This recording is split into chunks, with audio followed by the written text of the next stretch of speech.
नमस्कार, NF news पर आप सभी को बहुत स्वागत। मैं हूं आपके साथ अभिषेक पुंडी। आज आपके सामने हम आए हैं एक सच्ची घटना को लेकर। घटना वैसी कि जिसमें प्रशासन का बहुत रोल होता है। आपने अक्सर देखा होगा कि प्रशासन की कमी की वजह से कोई बदमाश बन जाता है, गुंडा बन जाता है, गैंगस्टर बन जाता है। ऐसी तमाम कहानियां आपने सुनी होगी, लेकिन आज आपको हकीकत में दिखाएंगे कि प्रशासन की जब कमी होती है और प्रशासन जब एक जिद पर अड़ जाता है, या फिर आपको कहें कि वो किसी के थ्रू मैनिपुलेट होता है और किसी को अगर बर्बाद करना प्रशासन चाहे तो किस तरीके से बर्बाद कर देता है प्रशासन। आज हमारे साथ हैं सहारनपुर जिले के, उत्तर प्रदेश के सहारनपुर के रहने वाले अनुज पुंडीर जी, जो यूएस की काबुल एम्बेसी में काम किया करते थे, इंजीनियर के पद पर तैनात थे। लेकिन 2012 में एक पारिवारिक विवाद के चलते इनके ऊपर एक ऐसा मुकदमा लगाया गया कि वो बैठे थे तो काबुल में, लेकिन हत्या का मुकदमा उनके ऊपर हिंदुस्तान में दर्ज करवा दिया। उन्हीं से जानेंगे क्या कुछ उनकी पूरी कहानी है और क्या कुछ प्रशासन का रोल रहा उनके जीवन को बर्बाद करने में। बहुत बहुत स्वागत है सर आपका। धन्यवाद साहब। क्या कुछ पूरी कहानी थी वो 2012 में? समाजवादी पार्टी की सरकार थी, कैसे पुलिस ने आपके ऊपर जो कार्रवाई की? देखिए, हमारा विवाद 2006 में हमारे फादर ने एक वसीयत, हम 3 भाई हैं, सबसे बड़े भाई को नानी को गोद दे दिया गया था और वो वकील हैं, फर्जी वकील हैं, उनकी डिग्री भी फर्जी थी और बाद में उन्होंने अपना वकालत का सर्टिफिकेट भी सरेंडर कर दिया था बार का। उन्होंने फर्जी तरीके से गोदनामा कैंसिल करा के इधर वो अपना क्लेम करने लगे प्रॉपर्टी में, और इससे फादर ने बहुत समझाने की कोशिश की हमारे, बट वो नहीं माने। तो हमारे पापा ने हम रजिस्टर्ड विल बाकी 2 भाइयों के नाम करा दी और इस चक्कर में वो इधर की भी सारी प्रॉपर्टी हड़पने की कोशिश करने लगे किसी भी तरीके से। समाजवादी की सरकार थी। मैं 2011 में US department of department of defence के लिए 2011 में तालिबान ऑपरेशन के अगेंस्ट काम करता था। काबुल, कंधार में भी मैंने काम किया है और कुंदूज में भी काम किया है, हिरात में भी काम किया है, जो कि ईरान बॉर्डर के बिल्कुल काफ़ी पास पड़ता है। एज ए आईटी स्पेशलिस्ट उनकी रडार टेक्नोलॉजी पे मैं काम करता था, ड्रोन टेक्नोलॉजी और नेटवर्किंग सपोर्ट वीसेट पे काम किया हुआ है। अब 2012 की बात है, ये अक्टूबर की घटना है। समाजवादी पुलिस ने ये ऐसा हथियार विकसित किया जिसकी क्षमता 1100 किलोमीटर थी, और मैं तो सरकार और प्रशासन से, और मेरी गुजारिश है हिंदुस्तान की जनता से भी कि वो इसमें सहयोग करें, और राष्ट्रपति जी से मैं निवेदन करना चाहता हूं कि ऐसे पुलिसकर्मियों को राष्ट्रपति अवार्ड से सम्मानित किया जाए जो ऐसे हथियार विकसित करने में लगे हुए हैं और देश की सेवा कर रहे हैं। नहीं, कैसा मतलब 1100 किलोमीटर से कैसा हथियार?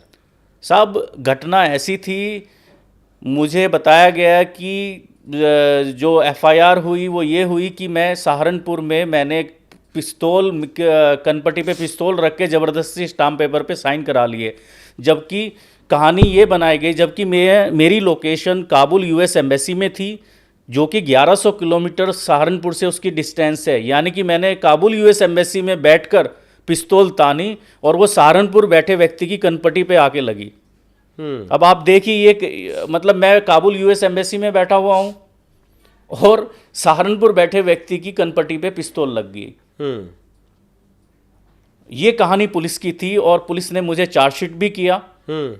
उसके बाद मैंने तभी एसएसपी साहब को, डीआईजी साहब को ईमेल भी भेजे, लेकिन कोई मेरी कहीं सुनवाई नहीं हुई। मेरे भाई ने सीजीएम महोदय से जांच में शामिल करने के लिए जब तक चार्जशीट नहीं गई थी, उनको मेरे पासपोर्ट, वीज़ा सब कुछ भिजवाए कि हम तो नहीं थे, बिल्कुल फर्जी मुकदमा था। और जिसने मुकदमा किया था उस घर के लिए, उस घर में वो रहता भी नहीं था जो एड्रेस दिखाया गया था। उसके बाद हम लोगों का शोषण होता गया। मेरे परिवार को घर से निकाला पुलिस ने, रोज़ धमकियां दी। मेरे परिवार और मासूम बच्चों ने आके गाज़ियाबाद में शरण ली। हम लोग किराए पे वो रहे यहाँ पे। मैं तो वहाँ पे काबुल में रहता है, आप पता है वार जोन था। मैं तो अपनी फैमिली को वहाँ पे साथ नहीं रख सकता था। तो ऐसा हमारा साथ इतना कुछ हुआ। कितने दिन चला ये मुकदमा? आपका मुकदमा चला या फिर जांच कब साहब तक चली? जांच का दौर चलता रहा। हम फिर अगले साल हमें क्योंकि देखिए यूएस गवर्नमेंट को ये नहीं है, क्रिमिनल बैकग्राउंड होने की वजह से हमें अपनी जॉब से भी हाथ धोना पड़ा। मतलब निकाल दिया गया आपको? हाँ हाँ हाँ। तभी तुरंत ही? कितने दिन नहीं बाद? तुरंत नहीं, जब नेक्स्ट ईयर हमारा बैकग्राउंड चेक वेरिफिकेशन हुआ तो उसमें एक मुकदमा आया और उसमें चार्जशीट आई तो हमारा निकाल दिया गया। तो हमारी तो फाइनेंशियल हत्या कर दी गई। हम फिर इंडिया में आए और इंडिया में आके मन तो बहुत किया कि हम भी 2-4 को मार दें, बदला ले लें। अगर फैमिली ना होती तो शायद हम भी अपराधी बन जाते। अपराधी पुलिस बनाती है और समाजवादी पुलिस में तो बहुत गुंडागर्दी थी उस समय। वहाँ पे एक भू माफिया थे विनोद शर्मा जी, बाद में उन पे गैंगस्टर की कार्रवाई भी हुई योगी जी की सरकार में, अभी मेरे सुनने में आया है। सारे थाने उनके अंडर में चलते थे, उनके कंट्रोल से चलते थे सहारनपुर में, और उन्हीं की सह से ये सारा काम हुआ है हमारे खिलाफ। हमने फिर 2 बार इसमें एसपी सिटी से मिले, एसएसपी से मिले और मिलते गए, कभी किसी अधिकारी के चक्कर काटते रहे हैं, कभी किसी के, पर कहीं से कोई सुनवाई नहीं हुई। जैसा कि आपने मुझे बताया कि आपका नाम जो है ये बहुत सारे कागजात हैं और ऐसी इनके पास बहुत मोटी फाइलें हैं जो शासन प्रशासन को इन्होंने दी कि मैं यहाँ था ही नहीं, इस देश में ही नहीं था मैं। ऐसा भी हो जाता है कि कभी कभार भाई आप सहारनपुर के रहने वाले, सहारनपुर की घटना हुई, आप मुजफ्फरनगर में थे या दिल्ली में थे, नहीं, वो इस देश में ही नहीं थे, देश से बाहर काबुल में थे। तो 6 साल बाद आपका नाम उस चार्जशीट से निकाला गया। क्या कहकर आपका नाम निकाला गया? साहब उससे पहले मैं 2 बार एसपी सिटी स्तर की इसमें जांच हुई और दोनों एसपी सिटी स्तर की जांच में आयो को दोषी पाया गया कि हाँ आयो ने गलत किया, गलत चार्जशीट, झूठी चार्जशीट भेजी मुझे, गलत तरीके से फंसाया, क्योंकि उनका मकसद खाली मकान पे कब्जा करना था। मुकदमा कायम करा के फर्जी उनका जिसका सिविल विवाद 2008 से चल रहा था, इसलिए ये 2012 में फर्जी मुकदमा बनाया गया हमारे ऊपर। और मैं आयो से भी मिला, आयो ने कहा तेरे को 20 साल लग जाएंगे, तू क्या समझता है अपने आप को, तेरे को 20 साल लग जाएंगे ये साबित करने में कि तू कहाँ था। और वो तो ईश्वर का शुक्र है कि मैं देश से बाहर था, अगर मैं हिंदुस्तान में होता तो मैं तो कभी ये साबित ही नहीं कर पाता कि मैं सहारनपुर था, बम्बई था या कहाँ था। वो तो उस ईश्वर का शुक्र है कि एक इमिग्रेशन ऑफ इंडिया, जब आप देश से बाहर जाते हैं वहाँ पे आपकी वीडियो भी होती है, स्टैंप भी लगती है ब्यूरो ऑफ इमिग्रेशन की कि आप किस तारीख को देश से बाहर गए और किस तारीख को देश के अंदर आए। बिल्कुल। आपको 2 बार एसपी सिटी की जांच का सामना क्यों करना पड़ा? 2 बार वो जांच क्यों करवानी पड़ी? मैंने लिखा, एक में सस्ती की गई आयोग के खिलाफ कि हाँ इनकी बात में दम है, इसलिए प्रारंभिक जांच की सस्ती की जाती है आयोग के खिलाफ। उसके बाद भी कुछ नहीं हुआ। मैं IGRS डालता गया, एप्लीकेशनें लिखता रहा SSP के नाम, उसके नाम, और मतलब बुरी तरीके से बर्बादी के कगार पे पहुंच गया। अपने परिवार का भरण पोषण भी नहीं। मैं एक कंप्यूटर इंजीनियर हूँ और आप समझ सकते मेरी पीड़ा। मैंने मानवाधिकार आयोग को भी लिखा, वहां से भी कुछ नहीं हुआ। तो मैं, अब आप बताइए मैं जाऊं कहां? सुप्रीम कोर्ट में बैठ के धरना दूं, कहां दूं? राष्ट्रपति से गुहार लगाऊं, किससे लगाऊं? अच्छा, जब क्या यही कानून है इस देश का? किसी को भी अपराधी आप साबित कर दें, किसी को भी अपराधी बना दें, किसी पे भी फर्जी मुकदमा, किसी की कोई अकाउंटेबिलिटी नहीं है प्रशासन की। चलिए हमारा प्रॉपर्टी विवाद था, हमारे भाई ने हम पे ऊपर फर्जी मुकदमा किया, क्या आयोग की कोई अकाउंटेबिलिटी नहीं थी? SSP की कोई अकाउंटेबिलिटी नहीं थी? DIG की कोई अकाउंटेबिलिटी नहीं थी? नहीं, आईओ को जब दोषी पाया गया तो आईओ को पे कोई सजा हुई? कुछ नहीं सजा हुई साहब। 2018 में मैं थक हार के योगी जी के दरबार में गया, जनता दरबार में। मैं उससे पहले सुल्तान साहब थे, DGP साहब, उनसे भी मिला और उनके आदेश पर फिर दोबारा जांच हुई जिसमें आयोग को दोषी पाया गया था, पर कोई कार्रवाई नहीं हुई। उसके बाद में OP सिंह जी थे DGP, उनसे मिला, फिर दोबारा फर्दर इन्वेस्टिगेशन का इस केस में ऑर्डर हुआ और 6 साल बाद पुलिस ने मेरी खिलाफ FIR लगाई कि मैं उस दिन था ही नहीं हिंदुस्तान में। ब्यूरो ऑफ इमिग्रेशन से रिपोर्ट मंगवाई नई दिल्ली से, उसकी रिपोर्ट इसमें लगी हुई है कि मेरी गलत नामजदगी पाई गई इस मुकदमे में। 6 साल लग गए? 6 साल सिर्फ ये जानने में कि आप इस देश में थे या नहीं थे, थे या नहीं। जबकि आपने वो डॉक्यूमेंट्स अपने पुलिस के पास सबमिट मैं तो करवाए पहले दिन कि से मैं था दिया, नहीं यहाँ। मैं पहले दिन से सारा अपना ईमेल अपना सब कुछ कह के चल रहा हूं कि ये फर्जी मुकदमा है, ये आयो ने भी फर्जी काम किया हुआ है। मैंने आयो को बदलने की भी ईमेल की हुई है उस तत्कालीन डीआईजी साहब को और एसएसपी साहब को, जो 2012 में तैनात थे सहारनपुर में समाजवादी गवर्नमेंट में, पर कहीं कोई सुनवाई नहीं, कहीं किसी की कोई अकाउंटेबिलिटी नहीं, जबकि हमारे टैक्स के पैसे से ये देश चल रहा है, लेकिन टैक्स पेयर का कोई भी कहीं सुनवाई नहीं है। इस बार देश बार में समाजवादी की पुलिस का जिक्र कर रहे हैं, समाजवादी पुलिस। सर देखिए, समाजवादी पुलिस में हर कोई जानता कि गुंडागर्दी थी। योगी जी का मैं बहुत धन्यवाद देता हूं कि हाँ, पुलिस में बहुत सुधार हुआ है, लेकिन अभी भी बहुत सुधार की ज़रूरत है, क्योंकि पुलिस को अनगिनत अनलिमिटेड अधिकार दिए गए हैं देश में। अकाउंटेबिलिटी सेट होनी चाहिए सभी की, और सबको जस्टिस मिलना चाहिए। गरीब से गरीब आदमी को भी जस्टिस मिलना चाहिए। मेरा तो ये मानना है कि जो मेरे साथ घटित हुआ वो किसी को आगे ना हो, भगवान ऐसे दिन किसी को ना दिखाए। मैंने तो फिर भी झेल लिया, अपनी आधी उम्र निकाल ली। अब मेरी उम्र 47 साल हो रही है, किसी तरह मैंने अपनी ज़िंदगी जी ली, लेकिन अगर कोई और होता तो कब का आत्महत्या कर चुका होता।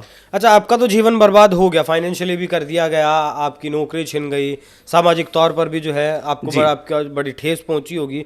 तो अब आप आगे क्या चाहते हैं? सरकार से क्या चाहते हैं, कानून से क्या चाहते हैं, न्यायालय से क्या चाहते हैं? हमने इतनी बार डीजीपी साहब को लिखा है, सरकार को भी लिखा है, आदरणीय मुख्यमंत्री जी को भी लिखा है कि हमें जस्टिस दीजिए। जो भी पुलिसकर्मी थे या सीनियर ऑफिसर्स इस काम में थे, क्योंकि आयोग ने अपनी बात में लिखा है, अपनी रिप्लाई में, जब उसके खिलाफ जांच हो रही थी, दोषी पाया गया था, डिपार्टमेंटल एक्शन उसके अगेंस्ट हुआ, उसने कहा कि सीओ साहब की परमिशन भी थी, सीओ साहब ने भी देखी थी चार्जशीट तो, और एसएचओ साहब ने भी देखी थी, तो सबकी मिली भगत थी। तो उस कॉन्स्पिरेंसी का इनके खिलाफ मुकदमा चलाया जाए। जिसने भी वो मुकदमा फर्जी काम किया था, इन सब के खिलाफ एक मुकदमा कायम हो, और हमारा कैरियर बर्बाद करने के लिए उसको कंपनसेट किया जाए। अच्छा, आप न्यायालय के समक्ष गए हैं इस मामले को? अभी तक मैं नहीं गया हूँ न्यायालय के समक्ष, बहुत जल्दी जाने वाला हूँ। और क्योंकि इतना मैं पैसे से भी टूट चुका हूँ, अपने बच्चों को भी पढ़ाना है, कहाँ से पैसा लाऊं रोज मुकदमे का? कोर्ट जाएं, कोर्ट भी करप्ट हैं। जज साहब के पेशकार रोज गरीब आदमियों से दूर दूर से आते हैं, 50-50 रुपए जज साहब के नीचे पे उनका पेशकार ले रहा है सबसे, तारीख देने के नाम पे। तारीख देने के नाम पे। साहब एक दिन हम गए, हमने कहा भाई ये क्या हो रहा है, आप कम से कम इसको सरकारी फीस कर दो, इस पे जीएसटी ही लगा दो, कम से कम सरकार, ये कोर्ट की हालत तो सुधरेगी। आप कभी गए हैं कोर्ट? आपने देखा होगा। जरूरत नहीं पड़ी जाने की। आप जाइएगा ना, वहाँ पे पंखे हैं सही से, ना बेंच होती। हमने कहा भाई ये इस पे जीएसटी लगा दीजिए, और कम से कम ये पंखे वंखे तो यहाँ पे ठीक ठाक हो जाएं। कोर्ट के अंदर हालत ये है, जुडिशरी की इतनी गंदी है कि जज साहब, सीजीएम साहब 1 घंटा भी अपने उस सीट पर नहीं बैठते, जाके अपने चैम्बर में बैठते हैं, और सारे जो भी कोर्ट के काम है अपने चैम्बर से कर रहे हैं। मतलब क्या उनकी अकाउंटेबिलिटी नहीं है? 8 घंटे जब हम टैक्स पेयर पैसा दे रहे हैं, मैं भी टैक्स पेयर हूं, मेरा 60,000 रुपये महीना इनकम टैक्स में दे रहा हूं, हमारे टैक्स के पैसे से उनका घर चलता है सबका। गवर्नमेंट किससे चल रही है? आम आदमी के टैक्स से चल रही है। आप भी टैक्स दे रहे हैं, मैं भी टैक्स दे रहा हूं, चाहे जीएसटी दे रहा हूं, चाहे इनकम टैक्स दे रहा हूं। तो क्या अगर वो 8 घंटे की जॉब का एप्लीकेबल उन पे नहीं होता क्या? बिल्कुल, अकाउंटेबिलिटी जब तक तय नहीं होती क्या है, हमारे देश में कोई अकाउंटेबिलिटी नहीं है? संविधान में कोई इसका प्रावधान नहीं किया गया है।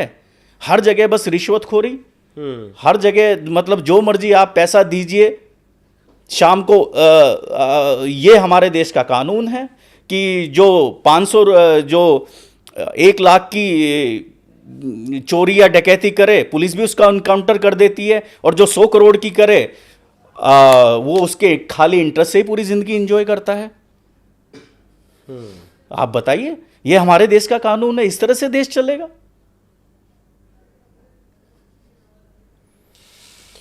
तो जो अनुज बुंडी जी के साथ हुआ है, ऐसे तमाम लोग, हजारों लाखों लोग इस देश में हैं जो कोर्ट कचहरी के चक्कर काट रहे हैं, फर्जी मुकदमों में जिनके नाम लिख दिए जाते हैं। ये सिर्फ एक आपको केस दिखाया है, सिर्फ एक, क्योंकि इसका आदेश के जो कानून है वो जर्जर हो चुके हैं। अंग्रेज़ों के वक्त के जो मैकाले ने कानून लिखे थे 1851-57 में, वो इस देश में चलते आ रहे हैं। जिस तरीके से अनुज जी ने बताया कि कोई अकाउंटेबिलिटी है नहीं, ना पुलिस वाले की कोई अकाउंटेबिलिटी है, ना जो केस की जांच कर रहे हैं उसकी अकाउंटेबिलिटी है, ना उसके ऊपर जो अधिकारी बैठे हैं उसकी अकाउंटेबिलिटी है, और ना ही जो जज साहब बैठे हैं, न्याय की जो मूर्ति है, न्याय की जिनसे उम्मीद करते हैं लोग, उनकी कोई अकाउंटेबिलिटी देश में नहीं है। 2012 का मुकदमा योगी सरकार 2017 में आई, इन्हें योगी आदित्यनाथ के जनता दरबार में जाना पड़ा, वहां इनकी शिकायत सुनी गई और 2018 में इनका नाम उस चार्जशीट से निकाला गया। इन 6 सालों में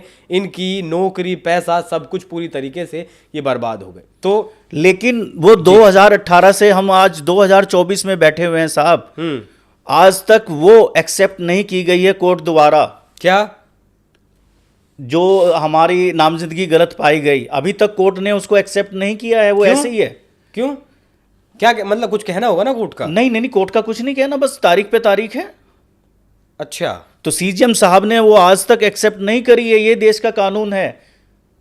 आप देखिए मजे की बात, मतलब पुलिस ने नाम निकाल दिया, जांच की, इमिग्रेशन ऑफ इंडिया ने भी लिख के दे दिया, लेकिन 6 साल हो गए, 2018 में सबमिट हो चुकी थी, उसमें कि इनके खिलाफ कोई मुकदमा नहीं बनता। लेकिन आज तक मानवीय न्यायालय ने ये एक्सेप्ट नहीं किया है, क्योंकि सीधी सी बात है, कंप्लेनर जब तक नहीं आएगा मुकदमे में वो उसको एक्सेप्ट नहीं करेंगे। अरे तो कंप्लेनर अगले 40 साल नहीं आएगा तो 40 साल हम उसमें मुजरिम बने रहेंगे फिर तो। कोई तो समय सीमा होगी। बिल्कुल, 1 महीना 2 महीना आप अंतिम अवसर कीजिए। और हमें अपना कोई राइट नहीं है ये कहने का कि जी जरा ये फाइनल रिपोर्ट आ गई हमारे मुकदमे में, आप इसको डिस्पोज कीजिए। आप अगर हम अपराधी हैं तो हमें हमारे ऊपर मुकदमा चलाया जाए, या हमें इसमें आप बरी कीजिए, ये कहने तक का अधिकार नहीं है। ये कहने तक का अधिकार अक्यूज्ड को नहीं होता साहब। कानून के अनुसार बता रहा हूं मैं आपको, मैंने अपने वकील से भी बात की थी इसमें। वकील साहब का कहना है कि भाई जब चार्जशीट आ जाए या एफआर आ जाए, केवल उसमें कंप्लेनर को सुना जाता है, वादी को सुना जाता है, अक्यूज्ड को कुछ भी कहने का, सुनने का कोई अधिकार नहीं है। अब कंप्लेनर आगे क्यों कहेगा जी मैंने झूठी मुकदमा लिखवाया था? आप बताइए, कोई वादी आके ये कहेगा कि मैंने झूठा मुकदमा लिखवाया था? कभी नहीं कहेगा। तो अब आप समस्या का हमें समाधान बता दीजिए कि हम जाएं तो जाए कहां? देश का कानून यूएस में तो हमें कभी वीजा नहीं लग सकता, क्योंकि हमारे खिलाफ मुकदमा अभी भी वो ऐसे ही है। क्योंकि भाई यूएस वालों को क्या पता, यहाँ दारू की 1 बोतल के लिए पुलिस किसी के खिलाफ कुछ भी एफआईआर लिख देती है, चार्जशीट भेज देती है। लेकिन यूएस वाले तो ये सोचते हैं कि मुकदमा ही क्यों हुआ, मुकदमा ही क्यों दर्ज हुआ।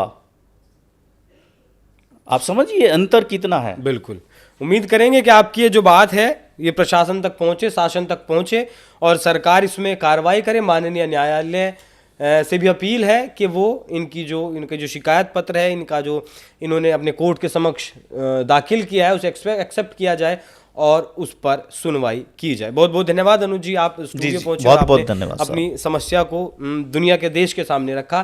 बाकी ये इस तरीके के जो केसेस हैं, अगर आप भी देखते हैं और आपको भी लगता है कि अकाउंटेबिलिटी तय होनी चाहिए, किसी भी वो सरकारी अधिकारी कोई भी हो, तो हमें अपनी जो राय है वो कमेंट कर ज़रूर बताइएगा। धन्यवाद।